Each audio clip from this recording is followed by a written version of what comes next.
In the Fallout games, your special stats outline what your character is good and bad at. Strength, perception, endurance, charisma, intelligence, agility, and luck all can play a major part in how you play the game. So what happens when you're bad at everything? Can you beat Fallout 4 with all of your special stats set to 1? So, rules to this challenge. Pretty straightforward overall. My special stats have to be set to 1 at all times. This also means I'm not allowed to wear any apparel that increases my stats, power armor included, though I don't realize that until a little later on. Time to create my character, if you would even call it that. I'm going with the default Nate guy, because my character is not special. Then I just start spinning, because it's what the speedrun gods intended, until I hear a knock on the door. This goddamn salesman's getting on my nerves, so I make sure to instantly sign my life away and make my guy not very special at all. He's the least special guy, actually. So not special, in fact, that I name him John Doe. While I'm on this screen, actually, you might notice that I have put points into a couple of my special stats. This is because the game doesn't let you set all of your points to 1 normally. You have to manually set it using console commands.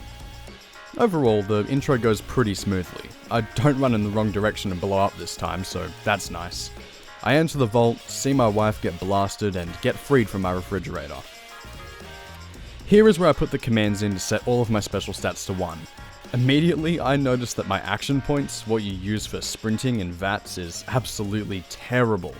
My character sprints about as far as a ghost hunter from Phasmophobia, which, trust me, is not a good thing. After squashing a few bugs and getting to the end of the vault, I check my Pip-Boy, and yep, the commands are working. Fantastic. Looking at this screen is a lot more intimidating than I thought.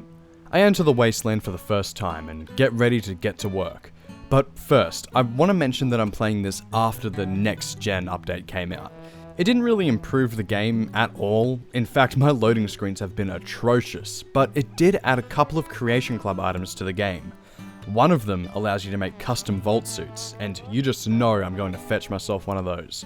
All in good time though. So after collecting a few resources and getting myself a snub-nosed 44 revolver, I make my way to Concord to help the Minutemen out.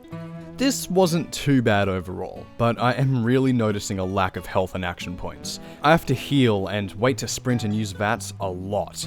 VATS is pretty much a no-go in this run because I get at most 2 or 3 shots with it, and because my perception is set to 1, I'm not exactly hitting much with it anyway. I tried to be a bit quirky and get the power armor and minigun before talking to Preston and Sturgis, and they actually have some unique dialogue for the situation, so that's neat. I didn't realize it until after, but power armor actually increases your strength by 10 when you're in it. I didn't use melee, so it didn't affect things too much, but it was a mistake that technically failed the run. But I'm not going to count this as a loss, just a small bump in a very long and annoying road. I make my way back to Sanctuary and get out of the power armor. Don't worry, I won't touch it ever again. I learned from my mistakes. While I'm here, I craft myself the finest vault suit you've ever seen, the likes of which gods aspire to create. Check this out. I'm sorry for my actions. Now my character is technically from Vault 69, which I'm pretty sure is the one that had like 999 women and 1 man, so yeah, my guy's a player. After this, I go find Dogmeat and start making my way to Diamond City.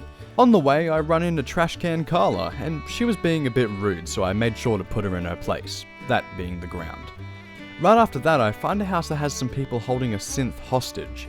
I tell them to kill it, because it's the right thing to do. Going along in my adventure a little more, I run into Paladin Dance holding off against a bunch of feral ghouls.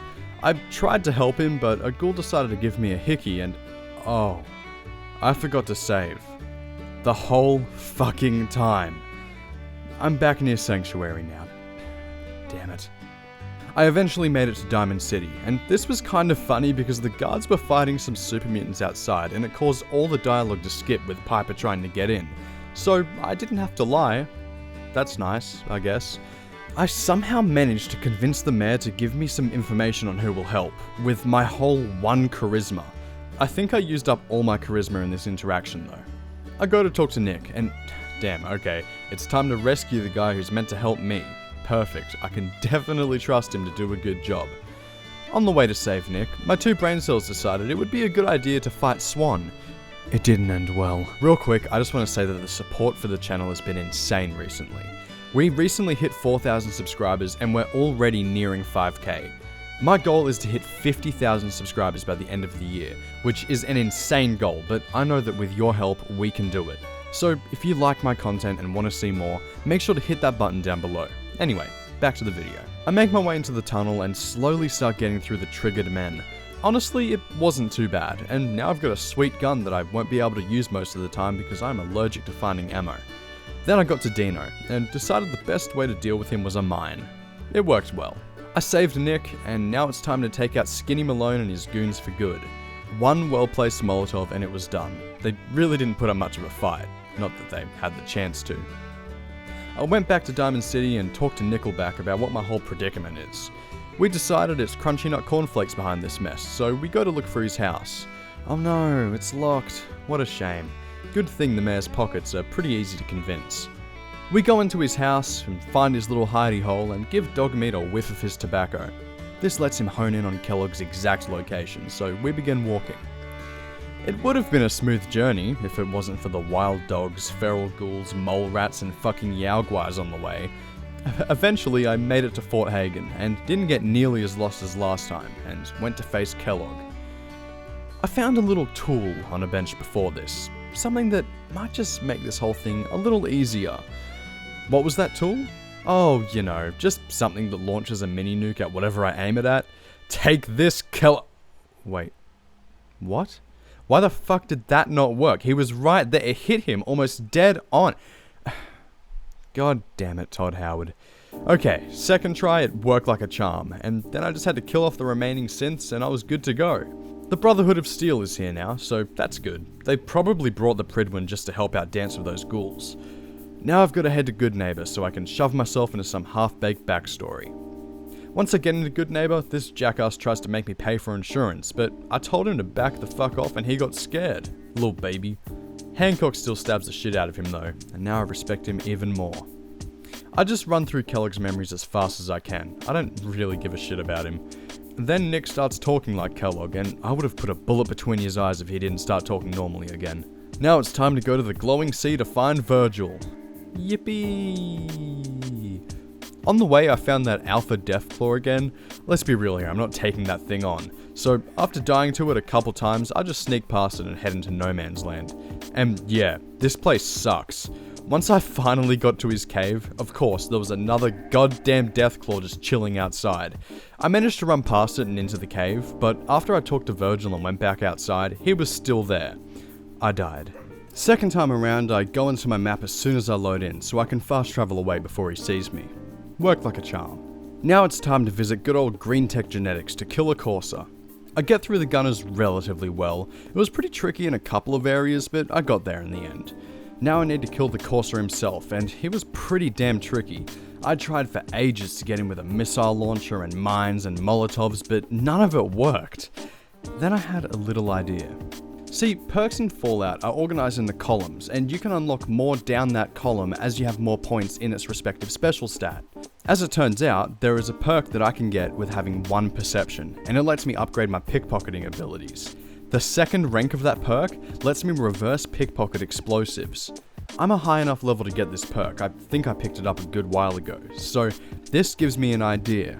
You know where I'm going with this. It worked. This man could take multiple missiles straight to the face, but 1 grenade was just too much for him. Anyway, now I've got the Corsa chip, it's time to find the railroad so they can help me decode it. These guys are terrible at hiding. There is literally a red line to follow all the way to their base, and the password is fucking railroad. Come on, guys. I get them to decode it and go back to Virgil, then go to Sanctuary to get the Minutemen to help me build this teleporter doohickey. But of course, it can't be that simple. A fucking farm that is getting hassled by raiders out in the middle of nowhere is apparently more important than building a teleporter that will give access to the Institute for the first time in history. Damn you, Preston. But I go and help that settlement, get it done pretty quickly, and now we can really get this done. Oh, what's that? I'm missing a biometric scanner? Of course I fucking am. Okay, fine, I'll go and get that. After way too long fighting these damn robots, I get my hands on the scanner and can finally visit the Institute. Once I get here, I meet Father-Son, or Son-Father, just Father? Just Son? Who knows? Crazy plot twist, he's my son and they call him father. I don't kill him this time, and I take a second to think. The Minutemen are annoying, and I went with them last time. The Brotherhood of Steel let me die from a fucking ghoul even though Dance was in full power armor. The Railroad are really bad at hiding and don't have the numbers to make me confident in their success. You know what? I'm going with the Institute this time, and to be honest, this is the first time I've ever gone down the Institute questline. I feel like I should be loyal to my son and make him happy. So from here on out, I just do Institute quests. But first, I go and finally get that serum for Virgil. I never end up giving it to him, I totally forgot about the poor bastard, but hey, it's the thought that counts. First quest is to just talk to the different leaders in their departments, nothing too crazy. After this, I gotta help a Corsair go and grab a rogue synth who's become a leader of a raider gang. Overall goes pretty smoothly. I take out a bunch of raiders and give the leader such an overwhelming meltdown that he just slumps over. I was going to make a joke about autism here, but I feel like that'd be a bit out of pocket. I go back to the Institute and surprise surprise, my son father wants me to go do some more dangerous shit. Now it's time for the Battle of Bunker Hill. Honestly, this was kind of ridiculous. I think I'm either way too low of a level for these guys, or I'm too high of a level but without the good gear, so they just wreck me. To be fair, this is part of the challenge. My health does not get upgraded once in this playthrough because the perks to do that require more special points, which obviously I'm not allowed to get. After a good while trying, I got to the point that I just ran past all of the Brotherhood and Railroad members so that I could go to the basement and get the synths. After taking down a few robots, I did just that, and eventually, after dying a few more times, I managed to fast travel back to the Institute. Once I got back, I attended an important meeting with the board of directors. Here I learned that not only is father-son dying, but I'm going to be his successor as the leader of the Institute once he's gone. Damn, that's quite a promotion. Our next objective is the beryllium agitator, which will let the Institute not have to worry about power needs going forward. We relay in and I get to work doing what I do best, save scumming and barely getting through areas until they call me a hero. I eventually reach the agitator, and damn, I was not expecting this much radiation. I was not ready for it. I didn't have a hazmat suit and I can't wear power armor, so I just had to full send it. Luckily I had a fair bit of Radaway on me, so the whole time I was just pumping that shit and Rad-X into my body until I got the agitator and ran out of there. I'm glad there was a decontamination spray right outside, otherwise I think I would have died a lot in this next section. Because for some reason, now is when they decide to trigger the alarm and send a bunch of robots after me. Luckily, I'd found a legendary pipe pistol that does 50% more damage to robots ages ago, so that helped a fair bit. So overall, I'd say this mission was pretty successful. After that, it was my job to hunt down and capture a scientist that would be useful for the Institute's Phase 3, which is really just fancy talk for a plan they have. Being at Charisma 1, I'm not very good at talking him into it, so they have to call in a synth to incapacitate him. Great, I'm sure that's wonderful for the Institute's reputation. Now I'm back, I need to send a radio message to the Commonwealth to let them know the Institute is chill. The script they gave me was pretty terrible. Like, worse than what I write when I'm drunk on a Saturday night. Like, come on guys, no one is going to like this shit. So I made a couple changes to it and recorded it. I went to Diamond City and fumbled around for a while until I got these things in the right order. I'm at Intelligence 1, so yeah, no wonder it took a while. Then it was time to install the beryllium agitator and have a talk with the directors about the next step. And yeah, the next step is taking out the Railroad and Brotherhood of Steel.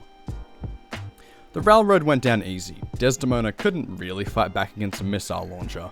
After this, it was time to lead the final attack on the Brotherhood of Steel. Here it is, the final proper mission. I run into the Brotherhood's airport and die. Wait, no, hang on, let's fast forward a bit. I get through them and start taking out the generators so I can get back up, and after I take them out, I head to Liberty Prime so the synth? How the fuck do you say synth? Synth can start hacking it. We defend Liberty Prime valiantly, and once it's hacked, I get teleported to a safe distance so I can watch the Prudwin explode into tiny bits. And now, all that's left to do is go back to the Institute and watch my son die. And with that, I beat Fallout 4 with all of my special stats set to 1. This was a pretty fun challenge, and overall wasn't too much different from a normal run. It was like playing the game on hard or very hard difficulty all the time, just minus the action points. I really couldn't take many hits before dying, and the lack of access to perks and proper upgrades did make this a bit of a slog to get through at times. Thank you all so much for watching. If you enjoyed this video and want to see more, make sure to like and subscribe. Huge thank you to all of my members for making this stream possible, and a special thanks to Alias and Waluigi for their support as Insane Person tier members. You guys are incredible. Stay tuned for the next one, and I hope you all have a wonderful day.